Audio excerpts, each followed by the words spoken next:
இயேசு கிறிஸ்துவின் நாமத்தினால் உங்களுக்கு என் அன்பின் நல்வாழ்த்துக்கள்.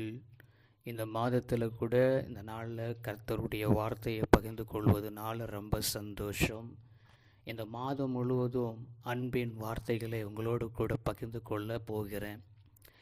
அப்படியாய் பார்க்கும் பொழுது இந்த நாளில் கூட மாறாத அன்பு வசனம் எதனா இருக்கான்னு சொல்லி பார்க்கும்போது ஏசாயா 49ஆம் அதிகாரம் 16வது வசனம். ஸ்திரியானவள் தன் கர்ப்பத்தின் பிள்ளைக்கு இறங்காமல் தன் பாலகனை மறப்பாளோ? அவர்கள் மறந்தாலும் நான் உன்னை மறப்பதில்லை.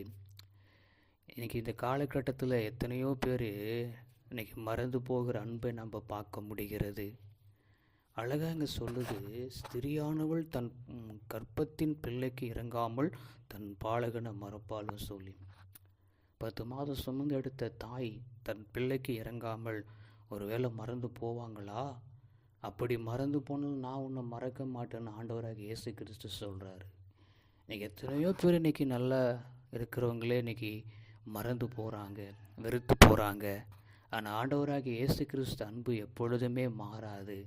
அப்படி வசனம் சொல்லுகிறது, வானமும் பூமியும் ஒளிந்து போனாலும் என் வார்த்தை ஒருபோதும் ஒளிந்து போவதில்லை.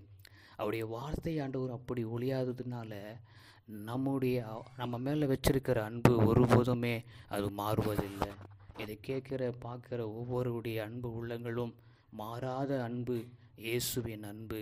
அந்த அன்பை நம்ம பற்றி கொண்டு அநேகருக்கு நம்ம சாட்சியாக வாழ்வோம்.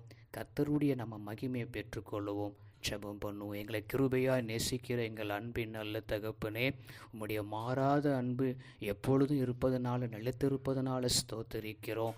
ஆண்டவரே, தாயை விட மேலான அன்பு உம்மிடத்தில் இருப்பதனால எங்களுக்காக கொடுத்த அந்த வார்த்தைகளுக்காக செபிக்கிறோம் ஆண்டவரே. ஆமேன் ஆண்டவரே.